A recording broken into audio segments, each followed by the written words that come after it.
Hello everybody, it's Max McAllister here from Traxxion Dynamics, and today I'm going to give you the overview of installing the Kuryakyn Omni driver floorboards on a 2018 plus Honda Goldwing. I've already got them installed, and I'm just going to kind of talk you through the steps and that are in the instructions. And they start you with the right side, which is most difficult, and I'll get to that. But we're going to talk about the left side real quick. If you have a DCT, this is just as easy as it could be. There's just 2 bolts.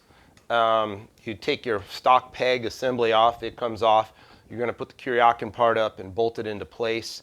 And that's pretty much it for that. It's there is no adjustments or anything on it. We're going to talk about the angle of them when I get done here. So on the other side is where all the work takes place. If you have a 6-speed, they supply you with a shift lever. And let me hang on a second. Supply you with their shift lever, heel toe shifter, and the hardware to do that. And this, though, the little shifter ball joint they give you, I've experimented with this part, and this is not a good part. It's actually got all kinds of slop and wiggle in it that translates into slop in your shifting mechanism. I happen to know that because we're developing a shifter here for the bike. So that part you can upgrade for about $10 if you're picky about how your shifter feels, and I'll show you that on another day. But now on the right side is where all the work takes place. So you start with, they tell you to remove the spring that is the return for the brake pedal. To be honest, that's difficult to do. It's easier if you just remove the bolts that hold the foot peg on. When the foot peg comes loose, you can easily disconnect the spring. You're not going to use the foot peg assembly. You take the spring off and set it to the side. In behind here is the little tiny spring on your brake light switch. That little spring you got to take off. Here is where the instructions go awry. They tell you to remove the cotter pin on the clevis. There's a pin that goes through a clevis that actuates the master cylinder, and there's a cotter pin on the back side of it. You can't get to that cotter pin with the bike assembled.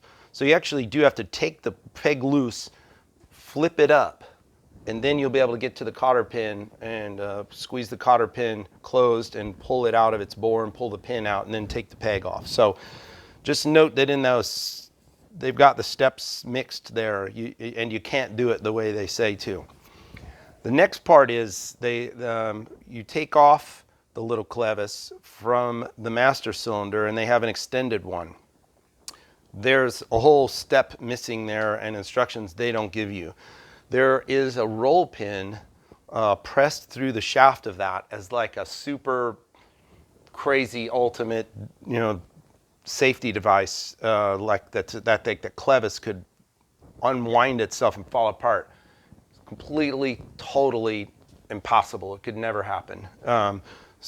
Because you'd have to have the cotter pin fall out of the pin that goes through the clevis, then the pin would have to fall out. Your brake wouldn't work. You'd know that. But say you didn't notice your brakes don't work and you drive another 15,000 miles and the clevis, and the jam nut on the clevis happened to be broken loose, and the clevis then sat there and vibrated off the bike for 15 or 20,000 miles while you had no brakes. Totally improbable. So that pin, though, you're going to have to get out in order to get the clevis off. That is not an easy proposition.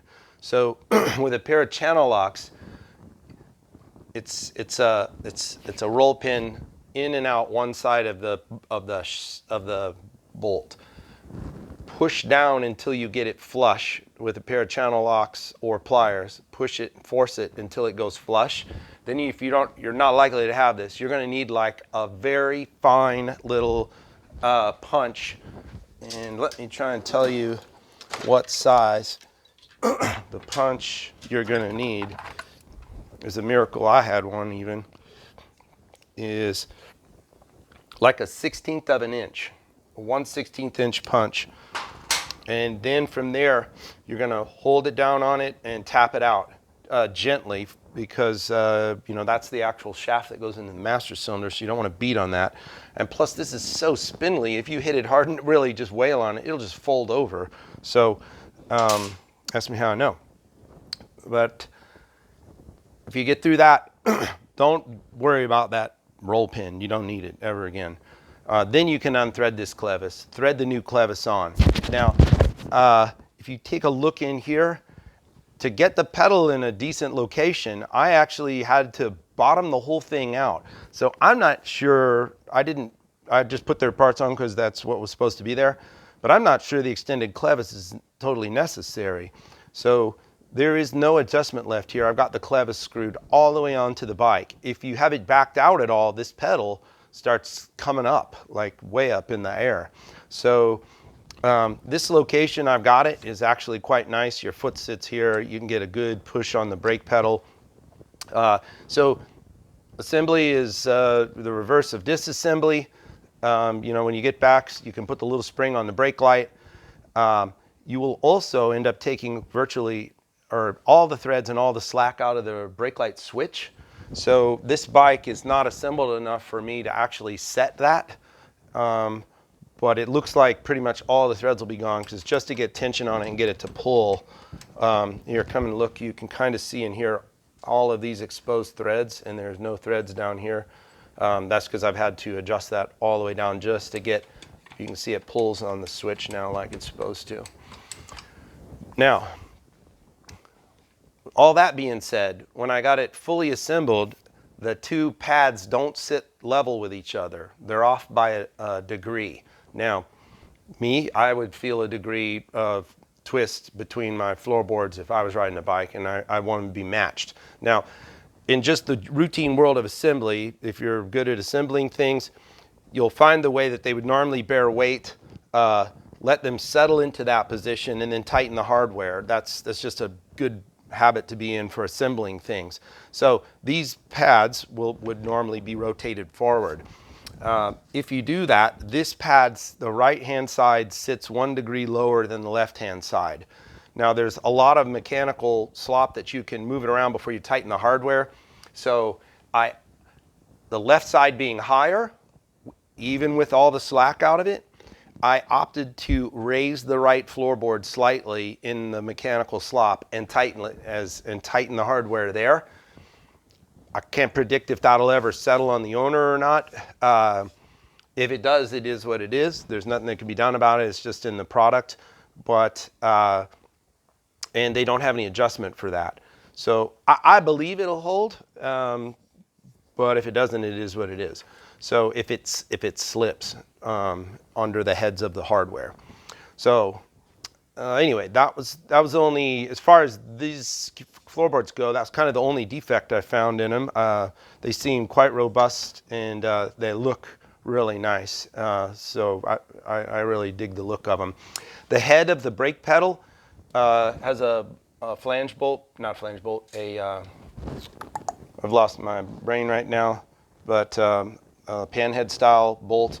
You loosen it and you can rotate the head of this brake pedal to have a nice angle with your foot. And so actually, if we go over to the other side, you can kind of get a look at them all put together. The driver's floorboard there, and I'll hop on so you can see what this looks like. And you know, I'm standing on them. They're quite solid and robust. They have a good feeling. And I did notice they gave you a little bit of a replaceable ground scratcher, so you know you're getting very close, or you're leaning over quite far before you start really actually grinding on your floorboard. So there's a little replaceable scratcher there if you're one of the people who really likes to drag pegs. So that's an overview of the Kuryakyn Omni driver floorboards. If you like this video, give it a thumbs up. Please share with your friends that are looking to upgrade their bikes with products like this. And don't forget to subscribe to my channel. And if you're really into it, you can become a member for a couple bucks a month. And I'll try and keep all this great content coming for you. Thanks.